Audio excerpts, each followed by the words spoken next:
안녕하세요. 테린이 아빠입니다. 2025년 11월 21일에 저녁에 영상을 찍고 있고요. 예상외로 한 방 더 맞았어요. 저는 이제 엔비디아의 실적 발표 그리고 고용 지표가 나오면 어느 정도 좀 불확실성이 해소가 되면서 반등하지 않을까? 근데 반등하다가 다시 또 밀렸는데 이게 이제 결국에는 단기 유동성이 계속 이제 걱정이 되니까 시장에서 후드려 패는 것 같은 느낌이 있습니다. 그러면 시장에서 이게 언제부터 그래도 반등의 어떤 시그널을 가질 수 있는 어떤 가능성이 있겠냐. 이런 시나리오를 세워 놓고 이제 또 다음 주에 대응을 해야 되니까 저도 이제 틀릴 수도 있겠지만 그래도 시나리오를 세워야 되고 저는 현재 이제 계속 주식을 풀로 들고 있고 '풀로 들고 있어야 되지 않나.'라고 생각을 하고 있거든요. 왜냐면 아직 매도 시그널이 뚜렷하게 나왔다라고 생각하기도 좀 애매하고 그다음에 이제 피어 앵 그리드 오실레이터가 여전히 바닥 구간이고 CNN 인덱스 피어 앵 그리드 인덱스도 지금 극단적 공포 구간이란 말이죠. 그럼 극단적 공포 구간에서 제가 주식을 팔아 본 적이 없어요, 한 번도. 그래서 계속 이제 들고 있고 반도체 쪽도 이제 수출 데이터나 이런 걸 봤을 때 '이거는 아직 팔아야 될 시그널이 아닌데.'라고 이제 생각이 들어서 오늘 이제 소부장 쪽으로는 더 비중을 더 늘려 버리는 그런 생 행동을 했습니다. 그러니까 다른 섹터들을 좀 비중을 낮추면서 보시죠. 일단 한국의 피어 앤 그래드 오실레이터는 지금 코스피도 이제 내려오고 있고 코스닥도 내려오고 있는데 이게 이 그 영역 자체가 하단권이기 때문에 다시 이제 올라갈 거라 보고 있어요. 미국의 피어 앤 그리드 오실레이터도 이제 어제 저녁까지 반영된 거고 이제 21일 날 이제 밤 11시 반에 이제 미국 시장 거 반영을 하게 되면 당장 반등을 하지 않더라도 일단 '과매도권이다.'라고 생각을 하고 있습니다. 그럼 미국 시장이나 또는 한국 투자자들이 이제 고민거리가 뭐냐면 일단 오늘 이제 옵션 만기일이에요. 미국 같은 경우는 역대 최대 규모의 11월 만기일 규모라고 되어 있으니까 이 만기가 좀 끝나야 될 것이고 그럼 다음 주에 이벤트가 있어서 뭔가 시장을 끌어올릴 만한 요인이 있냐라고 이제 고민을 할 텐데 25일 날 저녁에는 근원 생산 물가가 나옵니다. 25일 날 저녁에요. 그리고 소매 판매가 같이 나올 거예요. 그래서 소매 판매가 좀 괜찮으면서 근원 생산 물가가 좀 잡히는 모습들이 나타나게 되면 '시장이 그렇게 나쁘지 않은데?'라고 생각을 할 거고 그다음 날에 이제 26일 날 저녁에 가면 이제 생산 물가가 아닌 이제 여기서는 이제 소비 물가, 소비 지출 물가 지수가 나와요. 그래서 여기 이제 물가 지표가 나타나면서 '시장은 좀 반등을 할 수 있는 어떤 계기가 되지 않겠냐.' 이런 생각을 제가 하고 있고 또 하나 뭐가 있냐면 지금 이제 여기 보면 이 현재 이제 소파 금리에서는 크게 리스크가 있어 보이진 않고 그다음에 요게 이제 미국의 단기 채권 발행이나 채권 발행 일정인데 여기서 보면 25 일과 28 일에 있습니다. 그러니까 비일이라고 되어 있는 게 단기채잖아요. 단기채가 지금 시장에 리스크를 주고 있으니까 25 일과 28 일이면 '다음 주에 어느 정도 마무리될 거다.'라고 생각을 하고 있고 11 월보다 12 월은 12 월은 항상 연말이니까 채권 발행이 좀 줄 거라고 생각을 하고 있거든요. 게다가 이제 12월 1 일에부터는 연준의 QT가 이제 종료되다 보니까 시장의 어떤 유동성을 괴롭히는 현상이 다음 주가 클라이막스인 것 같아요, 제 생각에는. 그래서 여기 이제 유동성 관련된 매크로 마이크로라고 하는 사이트에서 US 리쿼디티 인덱스라고 해서 이게 TGA가 이제 쭉 올라가면서 정부 지출을 하지 못하고 채권만 발행해서 돈을 계속 쌓아 놓고 있으니까 결국에 이제 유동성이 쭉 빠지다 보니 이게 이제 처음에는 버티다가 마지막 부분에 이제 시장에 충격을 주고 있다라고 생각이 듭니다.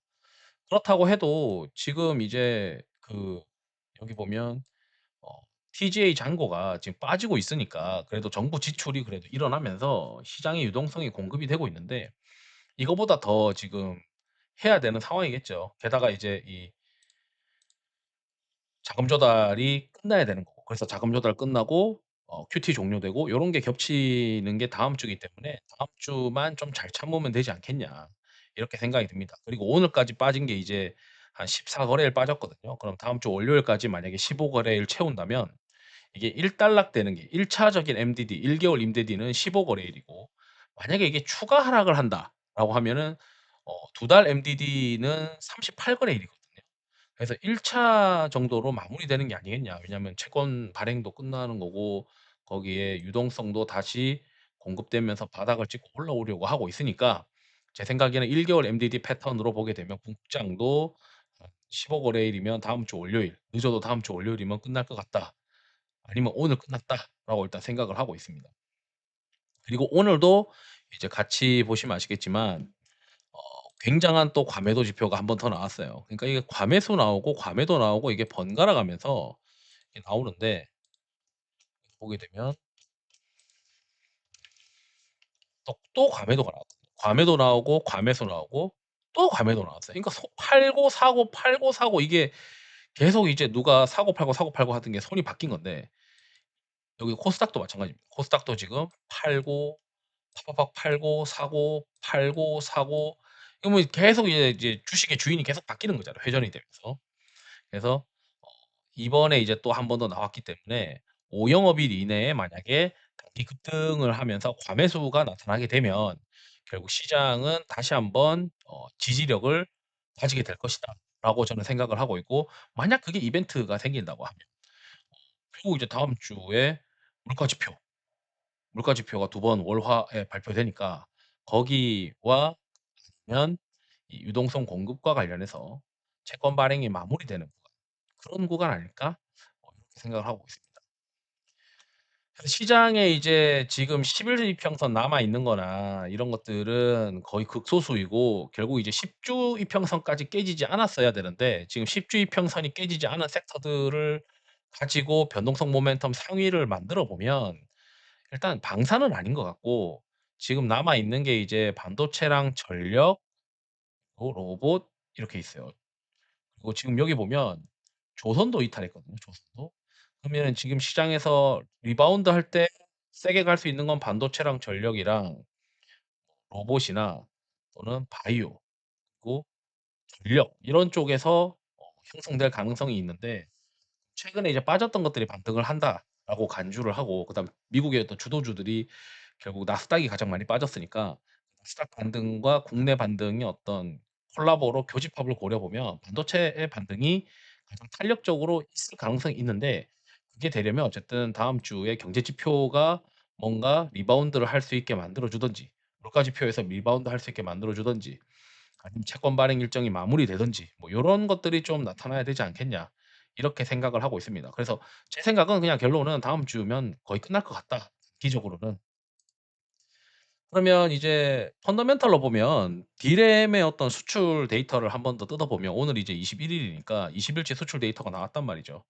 그래서 지난달 대비해서도 판가가 올라갔고 판가가 YOY로 45% 증가했어요. 그래서 삼성전자 과거 이제 수출 데이터와 이 판가 증가율을 보게 되면 요게 판가 증가율이 YOY로 그로스가 둔화돼야 되거든요. 그러면 그게 둔화되는 구간이 내년 7 월이나 8 월까지는 이게 YOY로 그로스가 계속 증가할 가능성이 있어요. 그래서 내년 이제 그래서 사람들이 다 내년 상반기까지는 반도체가 괜찮을 거다 하는 게, 반도체 판가 증가율이 YOY로 그로스가 내년 한 6 월까지는 꾸준히 우상향하는 그림이 아니겠냐.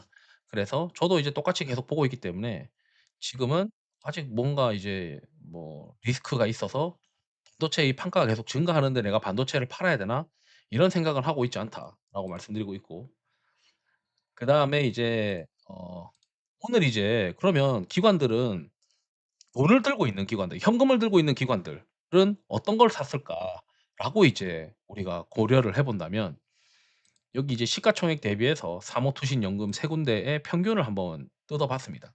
여기 이제 위에 보는 것들은 이제 최근에 이제 그 GSPLN이나 롯데관광개발 이런 거는 한일령으로 이제 수혜를 볼 수 있는 CJ까지 그런 걸로 이제 봐야 되는 거고, 나머지는 이제 바이오 쪽에 트렌드가 그래도 추세가 괜찮으니까 고런 것들로 들어가는 거 이외에 이거 색칠한 것들은 반도체 또는 전력, 전력과 AI 전력과 관련된 부분들은 다 한번 색칠해 봤어요.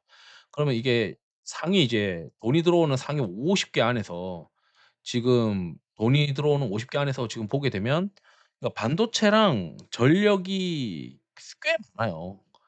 꽤 많이 이제 시장에서는 상위권 매수 대상으로 계속 이렇게 매수 버튼을 발생시키고 있다라고 이제 보이고 있고, 단순히 이제 금액만 보죠. 금액만으로 보게 되면 이제 상위권에 이제 매수, 그다음에 하위 여기서 중위권에는 이제 인바운드 이런 것들이 있는 거고 방산이나 시총 큰 게 있는 거고 여기서도 보게 되면 여전히 전력이나 ESS나 이런 것들로 매수가 있다라고 보게 되면 기관들도 이제 돈이 있는 기관들은 '오늘 좀 많이 빠졌네.' 그러면 내가 데이터 센터와 관련된 쪽 종목들 반도체나 뭐 ESS나 뭐 원전이나 전력기기 쪽으로 계속 이제 조금씩 '바텀 매수를 해야 되겠다.' 이렇게 플레이를 하고 있는 거를 보게 되면 어 변동성 모멘텀이 그래도 살아 있고 변동성 모멘텀이 이제 상위권으로 살아 있고 RS도 여전히 살아 있는 게 반도체 전력이니까 '이런 쪽으로 살아 있는 쪽으로 시장이 플레이하고 있는 것 같다.'라고 이제 추정이 되고 그다음에 어 소부장 쪽에서는 이제 기판들이 이제 좀 비메모리나 기판 이런 쪽이 이제 좀 센 것 같습니다. 그리고 오늘 이제 최근에 나온 보고서를 보게 되면 소부장 쪽에서 시장에서는 이제 뭐 MLCC, 기판, 이제 소켓 이런 쪽으로 지금 시장에서 선호하고 있는 모습들이 있다라고 이제 보이는데 2026 년도에 이제 신한에서 나온 보고서 보게 되면 빅사이클로 보고 있는 게 이제 ASP가 올라가든지 신기술이 나서 이제 빅테크에 대한 수요가 있는지 이런 것들을 고려해서 보면은 세 가지 조건을 만족하는 게 MLCC 기판 소켓이다라고 이제 이야기를 하고 있으니까 결국 이제 기관들의 어떤 흐름도 이런 세 가지 카테고리에 해당하는 소부장들을 이제 선호하는 것 같아요. 그래서 지금 현재 저 같은 경우는 거의 뭐 소부장 비중을 72% 까지 지금 올려 놓은 거고 반도체 비중을 50 에서 시장 빠지면서 60 으로 60 에서 70 으로 지금 비중을 올렸고 그만큼 이제 상대적으로 뭐 바이오로 오늘 좀 줄였고 그다음에 고배당에서 뭐 한전 이런 방어주들을 줄이면서라도 반도체로 더 밀어 넣었어요. 그래서 앞으로 이제 다음 주에 정말 제 시나리오대로 경제 지표 발표와 그리고 유동성이 이제 공급되고 이런 모습들로 인해 리바운드를 할 가능성이 저는 높다라고 생각하는데 뭐 봐야겠죠. 그래서 어쨌든 너무 이제 뭐 걱정하지 마시고 좀 지켜보고 우리가 저는 이제 '반도체 쪽으로 다시 한번 시장이 돌아설 것이다.' 이렇게 이제 생각하면서 영상을 마치도록 하겠습니다. 투자에 도움 되시길 바랍니다. 감사합니다.